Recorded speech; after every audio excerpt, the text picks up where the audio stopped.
Olá, caros colegas, bem-vindos à 22ª aula, ao 22º vídeo. Que Deus abençoe o nosso trabalho.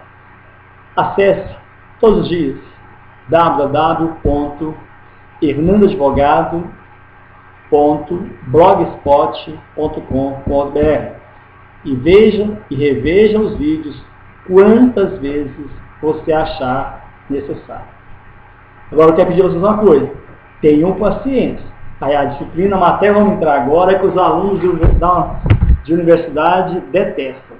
Professor, é muito difícil essa matéria. Não é, calma. É só que ela requer assim, uma atenção muito grande do aluno, muito grande, e a literalidade do dispositivo legal. Nós vamos vencer, vamos com calma. Nós temos aí mais uma, duas, se não me engano, três, quatro aulas que são assim mais pesadas para você, aluno do direito ou não do direito. Ok? Vamos trabalhar então, vou fazer a leitura, depois eu faço aquelas pontuações rotineiras, tá? Hoje nós temos aquela pontuação de resumo dos vídeos anteriores. Vamos lá. Artigo 566. Podem promover a execução forçada o credor a quem a lei confere o título executivo. Então, podem promover a execução forçada, executar o título, o credor a quem a lei confere título executivo. Podem promover a execução forçada o Ministério Público nos casos prescritos em lei. O artigo 567 dispõe que podem também promover a execução ou nela prosseguir o espólio, os herdeiros ou os sucessores do credor, sempre que, por morte deste, lhes for transmitido o direito resultante do título executivo. O cessionário, quando o direito resultante do título executivo lhe foi transferido por ato entre vivos. O subrogado, nos casos de subrrogação legal ou convencional. Aí diz o 568. São sujeitos passivos na execução o devedor, quem será executado, o devedor, o espólio, os herdeiros, os sucessores do devedor, o novo devedor que assumiu com o consentimento do credor a obrigação resultante do título executivo, o fiador judicial, o responsável tributário. Artigo 569. O credor tem a faculdade de desistir de toda a execução ou de apenas algumas medidas executórias. Então, o credor pode desistir de toda a execução ou de apenas algumas medidas executórias. Parágrafo único.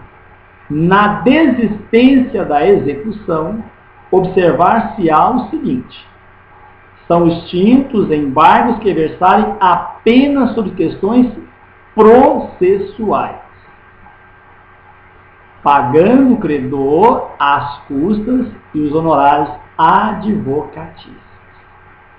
Nos demais casos, a extinção dependerá da concordância do embargante. Vamos entender? São extintos os embargos que versarem apenas sobre questões processuais, pagando o credor as custas e os honorários advocatícios. Nos demais casos, a extinção dependerá da concordância do embargante. Diz o artigo 571.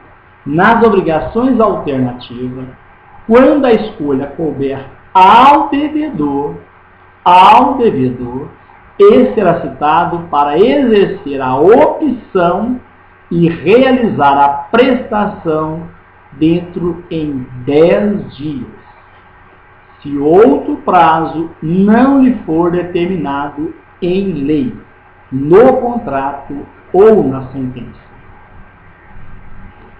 Parágrafo 1º. Devolver-se-á ao credor a opção se o devedor não exercitou no prazo marcado. Se no prazo de 10 dias o devedor não exercitou o seu direito, será concedida a opção ao credor. Se a escolha couber ao credor, diz o parágrafo 2º, este a indicará na petição inicial da execução. Quando o juiz de relação sujeita à condição ou termo, o credor não poderá executar a sentença sem provar que se realizou a condição ou ocorreu o termo. Tem uma questão aqui relacionada à execução, eu gostaria de passar ela para vocês, que ela tem tudo a ver com o artigo 573. Vamos lá. De acordo com o Código de Processo Civil, é ilícito ao credor, sendo o mesmo o devedor, cumular várias execuções, ainda que fundadas em títulos diferentes, desde que para todas elas seja competente o juiz, idêntica à forma do processo. Verdadeiro ou falso? Essa questão, ela está falsa, porque ela fala que é ilícito.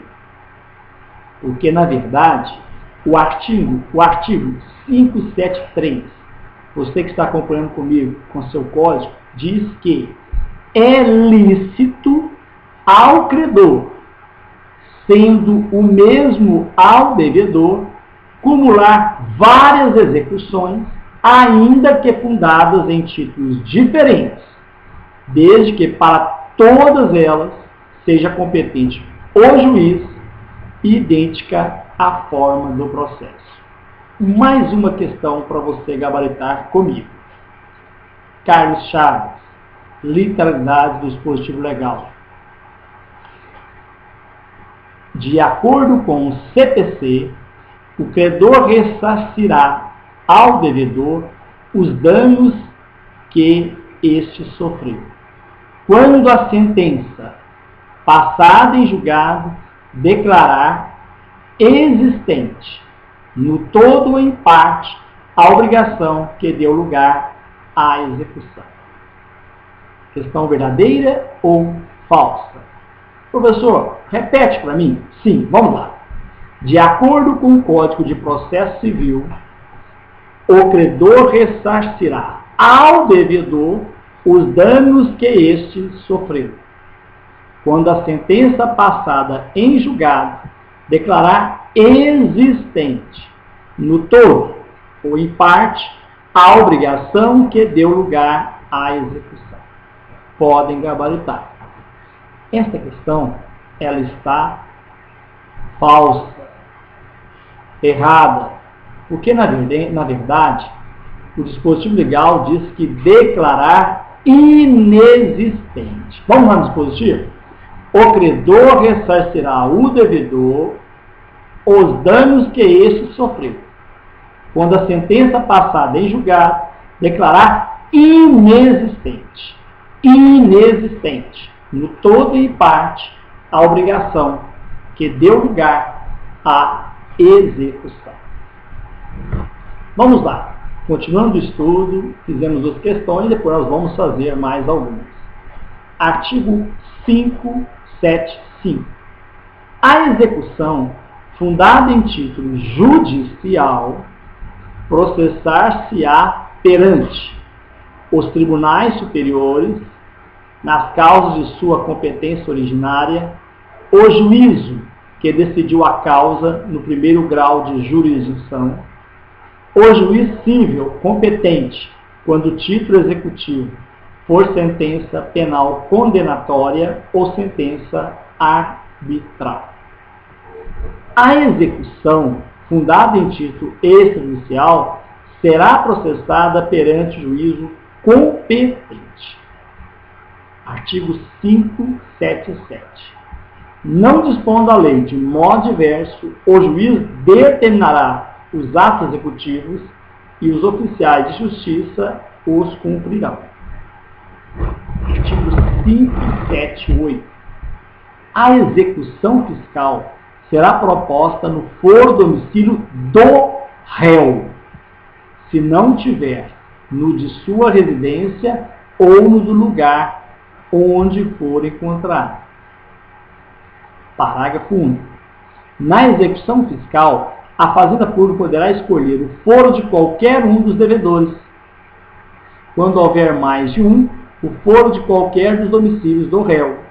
A ação poderá ainda ser proposta no foro do lugar em que praticou o ato ou ocorreu o fato que deu origem à dívida, embora nele não mais resida o réu, ou ainda no foro da situação dos bens quando a dívida dele se originar. Artigo 579. Sempre que, para efetivar a execução, for necessário o emprego de força policial, o juiz a requisitará. Vamos para algumas questões? Vamos lá.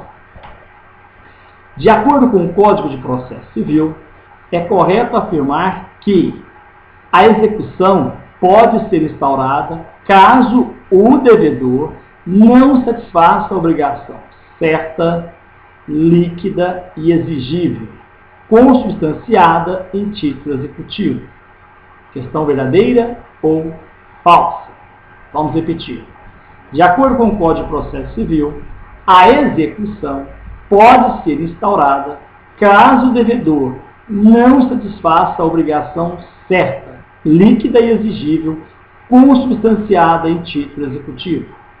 Questão verdadeira ou falsa? Questão exata.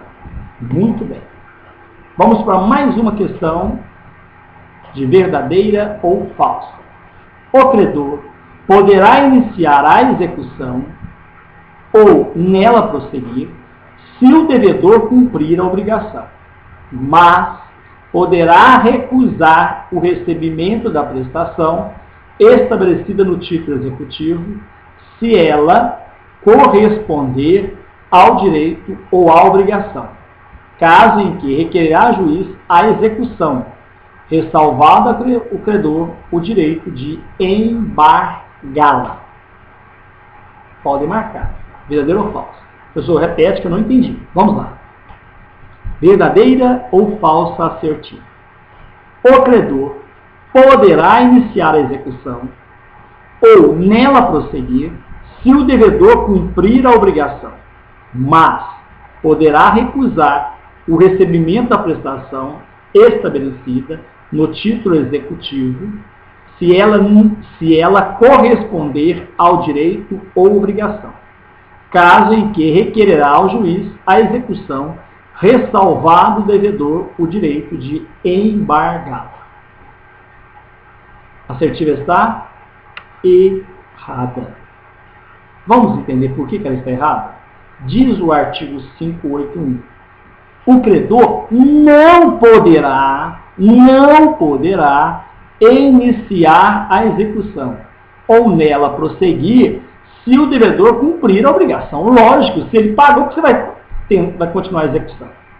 Mas poderá recusar o recebimento do devedor estabelecido no título executivo se o pagamento não corresponder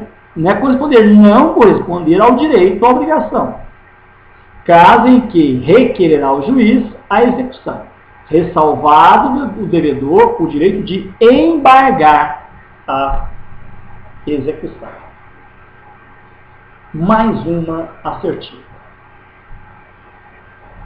Em todos os casos em que é defeso a um contraente, antes de cumprir a sua obrigação, exigir o implemento da do outro, não se procederá à execução, se o devedor se propõe satisfazer a prestação com meios considerados idôneos pelo juiz, mediante a execução da contraprestação pelo credor, e este, com justo motivo, recusar a oferta. Vocês acham que a assertiva está certa ou errada? Vamos vê-la de novo? Em todos os casos em que é defeso a um contraente, que é proibido a um contraente, antes de cumprir a sua obrigação, exigir o implemento da do outro, se você não entregou o carro, como é que você quer cobrar o carro? Não se procederá à execução. Não poderá haver obrigação, não poderá haver execução se não houver cumprimento das partes. Se o devedor se propõe satisfazer a prestação com meios considerados idôneos pelo juiz, mediante a execução da contraprestação pelo credor, e este, sem justo motivo, recusar a oferta. É sem. Vamos lá. Então, a assertiva está errada. Em todos os casos em que é defeso, é proibido a um contraente, antes de cumprir da sua obrigação, exigir o implemento da do outro, não se procederá à execução se o devedor se propõe a fazer a prestação, com meios considerados idôneos pelo juiz, mediante a execução da contraprestação pelo credor, e este, sem justo motivo, recusar a oferta.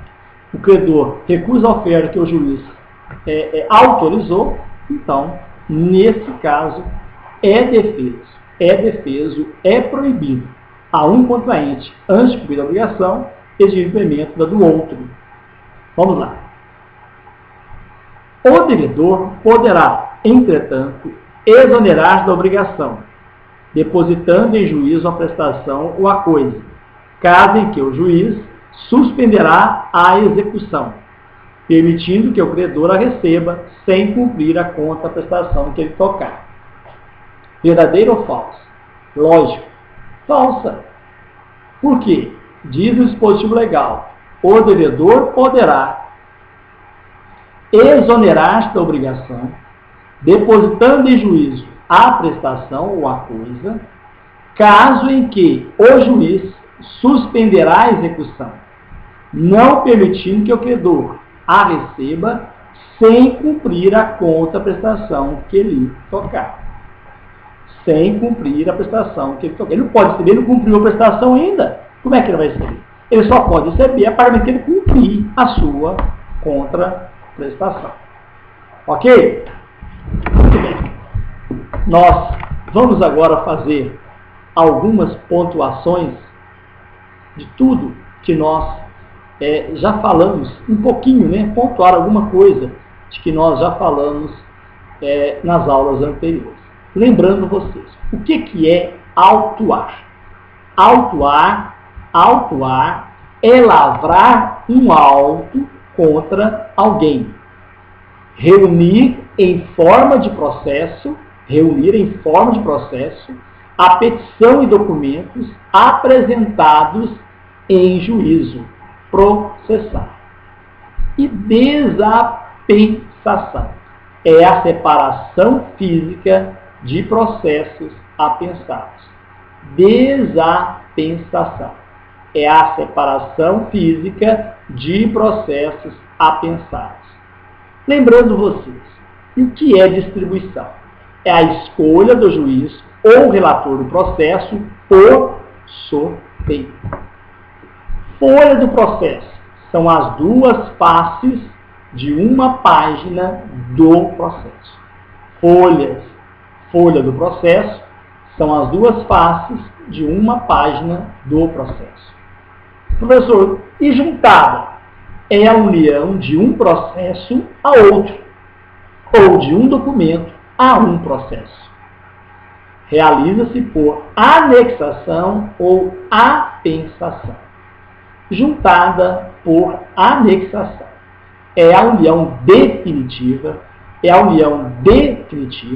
irreversível de um ou mais processos, documentos a um outro processo, considerado principal, desde que pertencentes a um mesmo interessado e que contenham o mesmo assunto. Numeração de páginas é a numeração atribuída às partes integrantes do processo. Numeração de peças é a numeração atribuída às partes integrantes do processo. Página do processo é cada uma das faces de uma folha de papel do processo. Peça do processo é o documento que, sob diversas formas, integra o processo. Folha de talão-cheque, página aérea, brochura, termo de convênio, contrato, fita de vídeo, nota fiscal, entre outros. Já falamos da petição. Petição, pedido escrito dirigido ao tribunal ou ao juiz. Muito bem. Processo, já falamos, é o documento ou conjunto de documentos que exige um estudo mais detalhado, bem como procedimentos expressados por despachos, pareceres, técnicos, anexos ou ainda instrução para pagamento de despesa. Assim, o documento é protocolado e autuado pelos órgãos autorizados a executar tais procedimentos. Protocolo central é a unidade junto ao órgão ou entidade encarregada dos procedimentos com relação às rotinas de recebimento e expedição de documentos. Já o protocolo setorial é a unidade localizada junto ao setor específico dos órgãos ou entidades, encarregada de dar suporte às atividades de recebimento e expedição de documentos no âmbito da área a qual se vincula. Tem finalidade de descentralizar as atividades do protocolo central. Registro, já falamos, ratificando, é a reprodução dos dados do documento feita em sistema próprio, destinado a controlar a movimentação da correspondência e do processo e fornecer dados de suas características fundamentais aos interessados. Caros colegas, nós iremos encerrar esse vídeo por aqui e espero contar com você no próximo. Compartilhe esse vídeo, divulgue esse projeto e que Deus abençoe a cada um de vocês. A vitória é sua. Não se esqueça disso.